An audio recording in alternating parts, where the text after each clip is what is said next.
this. I refuse to wear my finisher's medal, so guess who's wearing it? Me.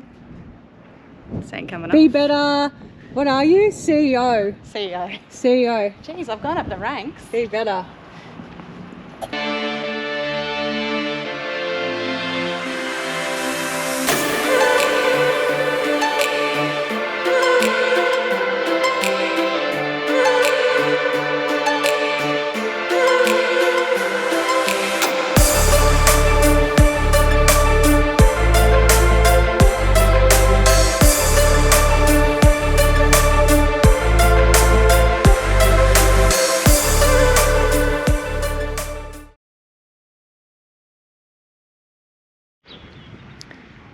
Hey Renee, Hey Lise.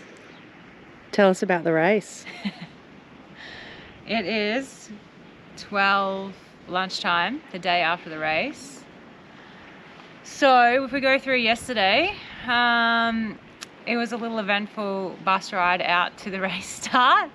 They had these 2 pro buses, and anyway, there's this like main highway that goes out to the swim start, and we kind of like we thought it was a wrong exit, but apparently it was where the buses were supposed to go. But anyway, it took us down this dirt road and everyone was a little bit stressed, and we got to transition like exactly an hour before we had to pretty much be in the water. So it was quite eventful and fun, the bus ride out there in the morning. But once we got out there, actually it was a really relaxed vibe out there. I felt more relaxed in transition and getting ready than I have at a lot of other races, so that was nice.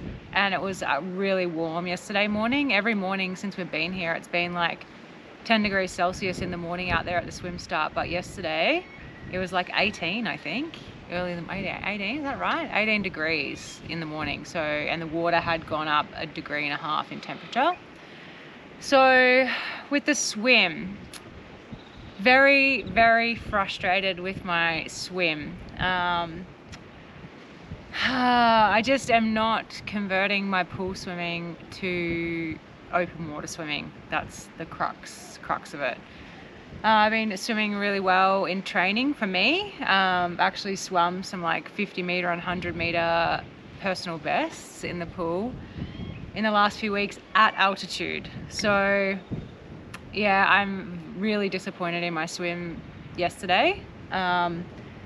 I really should have been in that chase pack. I think I have the ability to be in that chase pack. I'm just not getting something right with my swim starts. I'm just lacking that takeout speed, or it's perhaps something I'm doing wrong skill-wise, like not positioning myself right. But yeah, I was just so, like I was really focused yesterday morning on, I just wanted to make that chase pack so badly yesterday because I really honestly felt that I have the capability now, the way I'm swimming in the pool, to do that, and I didn't again. I knew that I didn't make it because I could see the 2 wetsuits swimming with me were Ruth and Laura Siddle.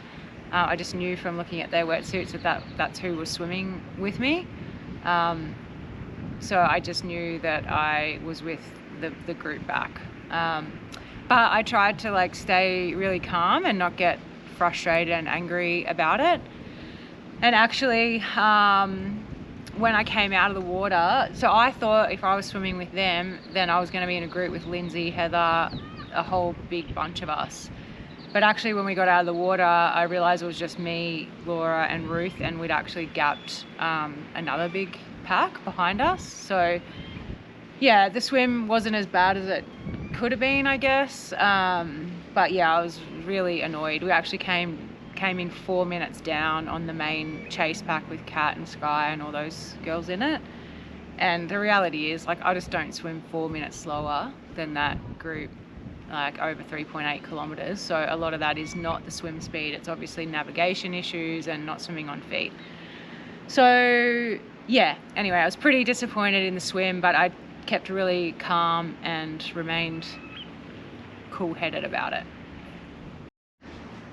So yeah, I think there was 3 of us that came out of the water together, and I think Nikki Bartlett was like 20 seconds back. And actually I had an awesome T1. I've really been practicing my T1 pretty much every day. So I think I actually had the 2nd or 3rd fastest T1 time of the whole female pro field. So I actually gapped them by about 10 seconds going through transition. So I was pretty happy with my T1. Out onto the bike. So I kind of like just soft pedaled a little bit at the start to wait for the other girls to come through. So it was actually pretty happy. It was me, Laura Siddle, Ruth Astle and Nikki Bartlett. So I thought, oh, I've got some good bike legs in this group. So just be patient and calm and sit into this group and work with them for a while. So the four of us kind of settled in on the first bit of the course. It was just four of us deep, and I pretty much stayed on the back for the first, I don't know how long it would have been, like 30k or so. It wasn't long before we caught Rachel McBride and passed her, so that gave me a little confidence boost. I thought, gosh, we've caught someone already, so that's pretty good. And I was doing the maths in my head, like trying to figure out what position I was in. There was an out and back, and I saw the lead girls, and I counted we must have been sort of close to the top 10, I think. So we would have been 10th through to 14th, I think, at that stage.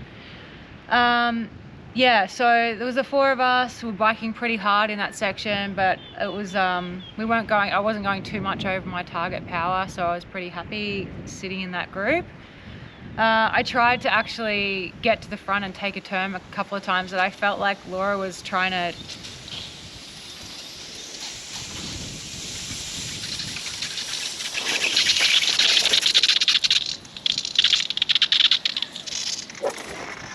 What's up, mate? the sprinkler system's coming on in the studio. So then we turned left onto the main highway back into town.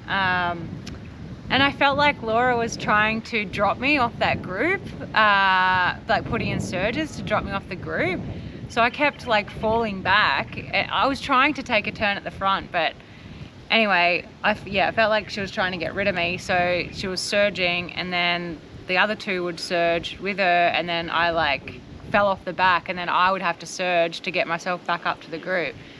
So I tried to do my turn on the front there, but after that happened about 5 times, I thought, I'm just gonna like stay on the back of the group here. So that's what I did.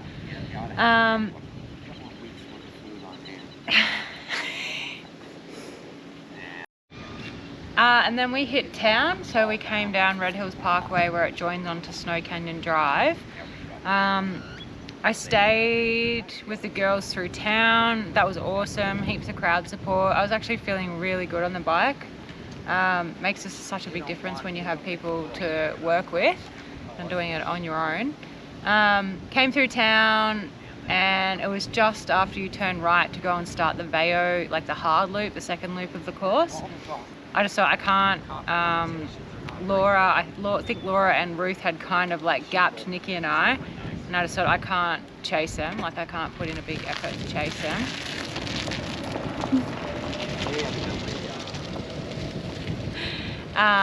Yeah, otherwise it's going to bring my race undone. So I made the decision to just let them go. And then I think we caught Hayley Tura, and then we passed Maya Stage as well, Nilsson. So by that point I thought, gosh, we must be like close to the top 10 at this point, like in position. So that was really encouraging.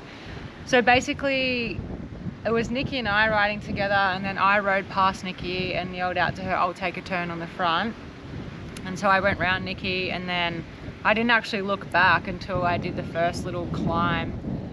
It's not the wall, the other climb before the wall. And I kind of looked back as we were halfway up there, and I couldn't see anybody. So I thought, gosh, Nikki didn't stay with me. So pretty much rode the rest of the course alone. But we had a technical official. I kept thinking like it was a media motorbike or something, but we actually had a technical official with our group the entire race. And then even when we split up, a technical official followed Laura and Ruth, and then I was riding by myself, and I still had a technical official pretty much by my side the entire way, even into Snow Canyon.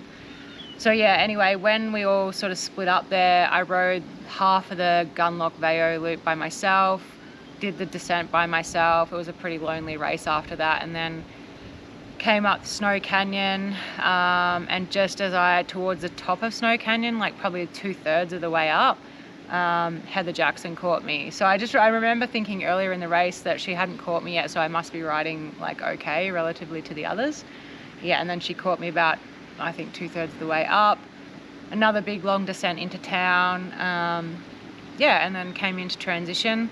So I was pretty happy with my bike split. I could even see as I was riding into town some of the front ladies like out in the run course, and I was doing the quick maths in my head that at that point they were only like 10 minutes or 15 minutes ahead of me. So I thought, yeah, I've had a decent ride. My power was like lower than I've ridden before in an Ironman, but I think this is the kind of course you couldn't judge anything by power. It was so up and down and such long descents, and I just rode by feel. Got all my nutrition in, got tons of nutrition in, actually 100 grams of carbs per hour, plus I had a banana as well through one of the aid stations. So I felt most of the time at the end of an Ironman, for most of my races, I feel pretty depleted and exhausted. But yeah, yesterday coming into T2, I actually felt really strong. I felt like I hadn't pushed to my limit on the bike, which is, I guess, how you should feel in an Ironman. On to the run. Gosh, it was just awful, that run. Coming out of transition, I actually hadn't run the first kilometre of the run course before in practice, and it was just awful. It was like I knew that the first 4 or 5k was going to be uphill, but the section I had done was like a much lesser gradient, like a slight uphill. But the first sort of 500 meters out of transition was like quite steep, and it was awful coming off that bike. I just remember running that first 500 meters and I was like at my limit. My heart rate was so high, and yeah, I was only running like 5-minute K pace, but I just remember thinking, I'm not going to make it through this marathon. This is like, I don't know, I think you're thinking in your head, this hill doesn't look that steep, and like maybe it's just me and I'm feeling terrible. But yeah, no, it was killer. And then actually when the gradient decreased to like 1.5%, 2%, it felt like flat compared to that first section. So yeah, that first 5 kilometers was just disgusting, and I was just like, gosh, this is going to be a long day. But then once we got to the top of back up to Snow Canyon Drive, and then it's like a downhill, and then downhill again on the second loop. Oh gosh, it was so much better. And actually my pace was okay, I'd say, for the first 20k of the race. Like I managed to get the leg turnover on the downhills and enough speed up on the downhills to like make my average pace around about what my target pace was for the race. So you really couldn't run. I didn't run to pace at all yesterday. I just didn't even look at my watch. I just ran completely by feel. But I looked at my average pace a couple of times, and so for the first 20k, it was kind of on track for my target marathon pace for yesterday was about 3:15. And I was on track for that when I looked down after about the 20k mark. But after that, I was like, I can't look at pace. Like it was just so, with the long uphills and downhills, the pace was just all over the place. You're literally like 30 seconds per kilometre faster on the downhills than the uphills. So it was just, yeah, mind games, like trying not to even think about pace and really judging how you feel the whole day. So I felt great, actually. I felt great. Sorry about that. I felt great, like really good for 20 kilometers, and like really within myself, felt like I was pacing great. Actually saw some of the women ahead of me that looked like they were struggling, so that was like encouraging as well. But I knew also there was going to be a couple of faster runners coming from behind. But I would say at about the 30k mark, the wheels well and truly started to fall off. I felt good from a cardio, like aerobically from that perspective, but my legs were just shredded. Like they were pretty bad at the start of the run, but at about the 30k mark, I was just taking everything in me not to keep walking. I was really, really struggling. And then with about 4k to go is when things got really nasty. I felt like a bit sick in the tummy a couple of times. So I don't know, I think it was just like the combination of a really hard course, really hot, dry conditions, like trying to get sports nutrition in, 9 hours into the race. It's pretty disgusting. And I just couldn't get enough water in. I was like stopping at the aid stations and sculling like 2 or 3 cups of water, iced water. So yeah, the last 3 or 4 kilometers were, yeah, like pretty much a death march. I walked every aid station.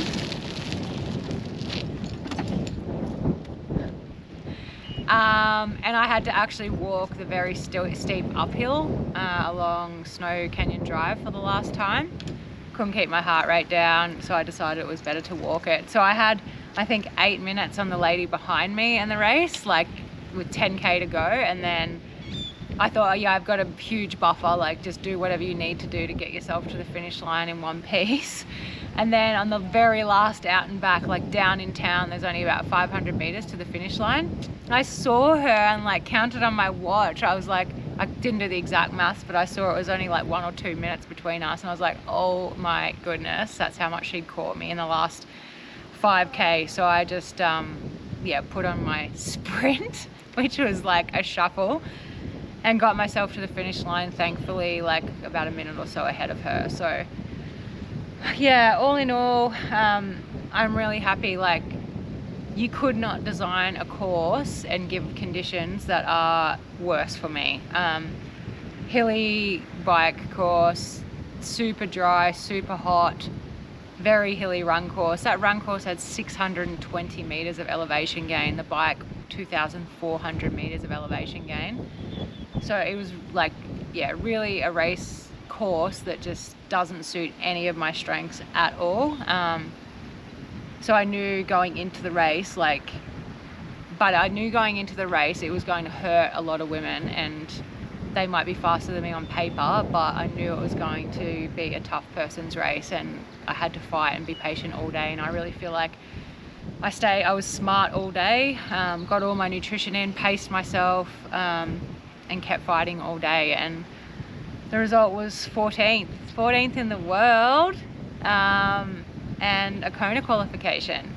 So yeah, I'm like actually freaking stoked. And I know that I'm in good shape, and I'm probably going to do another Ironman in a month's time, maybe in Hamburg, go back there in conditions and a course that suit me much better. And I'm confident, like with the shape I'm in right now, the fitness I have right now, on a course that showcases my strengths, that I'll be able to really show my fitness basically. So I'm mega happy. 2 world championships in 1 year, like beyond my wildest dreams.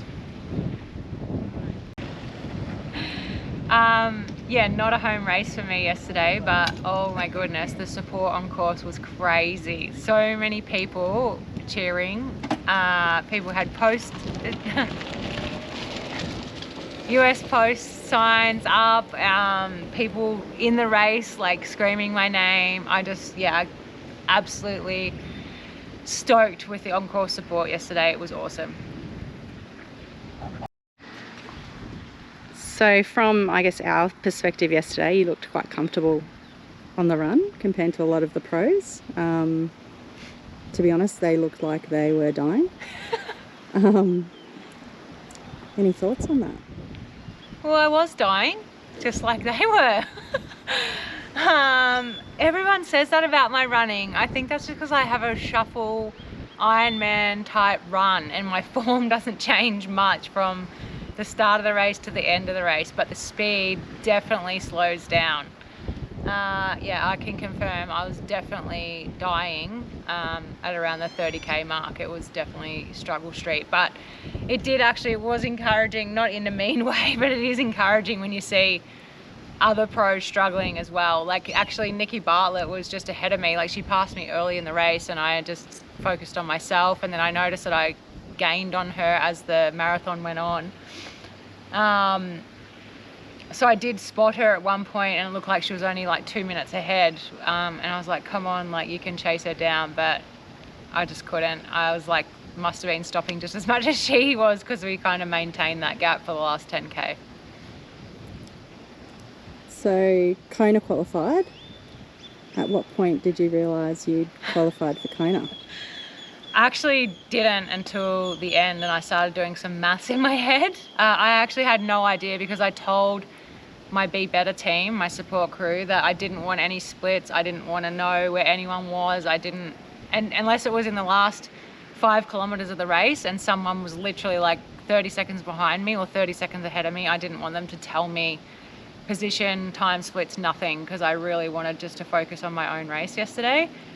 So they did as I was told, which means I had no freaking idea all day where I was. I took a guess when I came off the bike that I must have been somewhere between like 10th and 12th coming off the bike. And then obviously I knew 2 of the women passed me on the run. So I was trying to do some quick maths, but everyone knows what that's like in the middle of a marathon when you can't even think straight. I thought on the run, like maybe I had one of the 8 spots, but yeah, it wasn't until I crossed the finish line that I sat down and kind of looked at my phone and did the maths and was pretty certain that I got the 7th of the 8 spots. So from your perspective, who were the outstanding performers yesterday? Daniela. Just seriously, I was like blown away. I could see her on the run and I just felt emotional when I saw her because of the couple of years that she's had. And I was just absolutely stoked when I saw her winning that race, and I actually screamed both times I went past her. And then I ran into her near the pro lounge after the race, and I went over and just said like how happy I was for her and gave her a hug. And I said, you don't know me, but I just think that performance today was amazing. She goes, oh, you were the one that was cheering for me.